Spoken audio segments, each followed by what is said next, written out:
review. Hello again, optimistic English gamer. That is quite a mouthful. Anyways, got another one for you today. It's gonna be has it even worked? I don't think so. Helldivers. Now Helldivers is cross-platform. You've got it on the PS3, the PS4 and the PS Vita. However, I only play it on this platform, so you're gonna have to bear with me for this review. But let's just get straight into it. Now the first thing you'll notice about Helldivers is that it's quite... Chris! What? You remember your mate's got a PS4, right? Oh yeah, I could actually... My friend has it on the PS4, so we could just go to his house and do that if you want. No one fucking cares! Great. Plot. Super Earth. Our way of life. And the enemies of the human race are closing in. Will you take the fight to them and become a Helldiver? So Helldivers is like a homage to Starship Troopers. Even the introduction is a propaganda campaign to enlist you into the fray of battle. Like Starship Troopers. You must help liberate the planets of a sector to get closer to the homeworlds of the filthy invaders who dare stand in our way. This is done by completing planets and gaining community influence. Enough influence will advance the front line closer to the homeworld of said invaders. I could waffle on, but there isn't much else to say. So...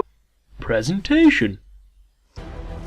Now I play this on the PS Vita, and it does look good considering, but if you really want your eyeballs to explode with Helldiver awesomeness, then the PS4 is the way for you. In the sand environment, you'll see the footprints leave imprints in the sand. And even the craters are well drawn?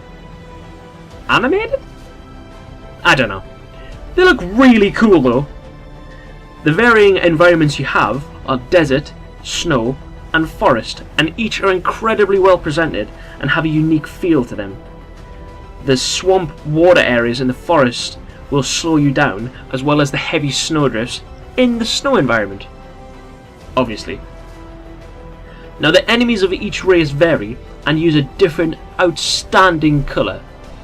The bugs sort of have a purple and yellow / orange feel to them. The cyborgs all glow a dark red and in my opinion are the most ominous looking of the three. And finally you have the Illuminates, which radiate with a nice blue and white, sort of like an iPhone or whatever. Fuck you, Apple.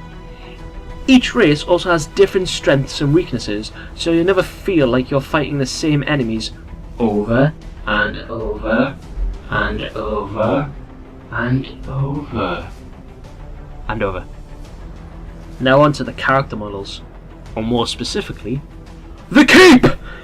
Best animation ever! Although there is little to choose from in way of customization, it's still a nice touch, so you can create yours how you see fit. Now the weapons are all easily identifiable, as well as the stratagems which drop from the sky. And you even see the expended shell casings eject from the weapon or turret or the mech suit! I've said it before and I'll say it again. It's the little things that make a game perfect. Actually, I've never said that on one of the reviews, but there you go, I've said it now. Little things. Let's move on. Gameplay. After completing the tutorial, you are given your very own ship to fly around the galaxy and help liberate planets.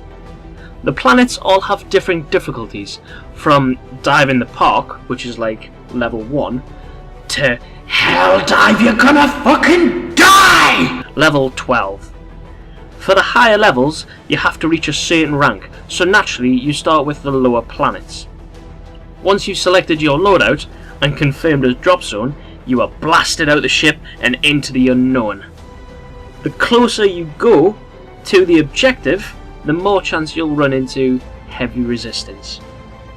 Scouring each area is scout patrols, and if they spot you and raise the alarm, you better buckle up, for a hail of gunfire.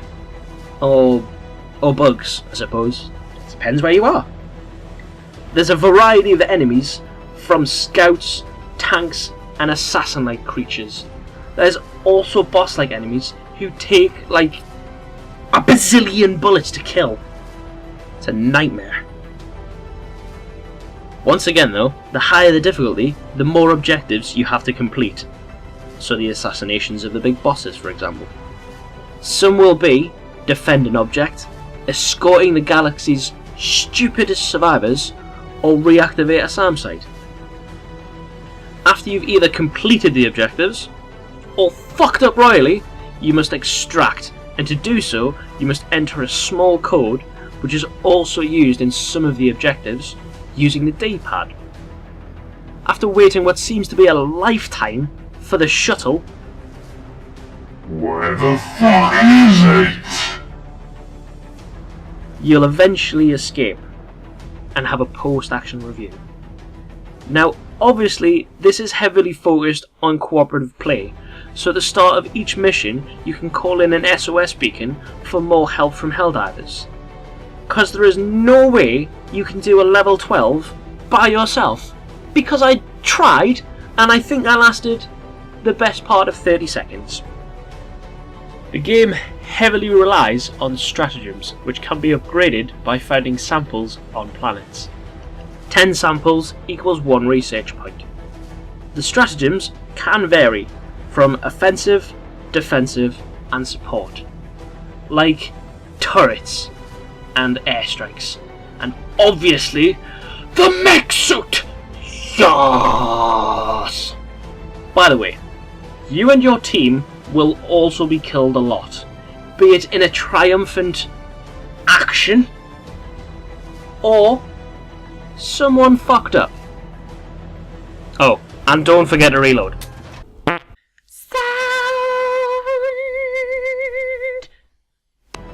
The music is of epic proportion and gets you ready for the hell dive of your life, which could also be your last. Never fear though, Helldiver. Your sacrifice will save humanity. Just kidding, we're all fucked. The sound effects sort of take priority when you're on the ground.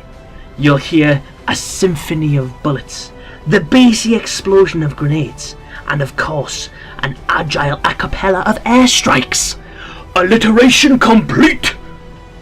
The PS4 controller also clicks when you're low on ammunition, which is a very, very nice touch. They all come together in a nice orchestral battleground. And now that I've run out of music terms, let's sum up this bitch! Submarine, submarine, it's the submarine. Helldivers, what do you think? Actually, you know, I can't even hear through this, so I don't even know why I asked. It's a good game. It's very multiplayer based, obviously, if you've seen, very cooperative play, but that's what I like. My dislike, and this is surprising because I'm optimistic about stuff, but it's the bugs that they've put at the front of, like, at the release, it seems unfinished just with the bugs. Like, they're having issues with the cross-platform. There was a few other, but I think they've started fixing it. But I think for it to take off, that'll set it back quite a bit, because this was on the front of the release, and they shouldn't have. I don't think they should have released it. It would have pissed people off, but I think more people are annoyed the fact that certain elements of the game don't work, especially when it was released as and advertised as a cross-platformer. So I don't know. Anyways, definitely gets an 8 out of 10 from me. Comment, no. I noticed I've been doing it the wrong way. Like, comment, and subscribe is backwards. So like, comment, and subscribe. Tell your friends, always be nice, and I'll see you next time. And I'll probably show you some of the stuff on my PS Vita. Who knows? What have I done? Broke it.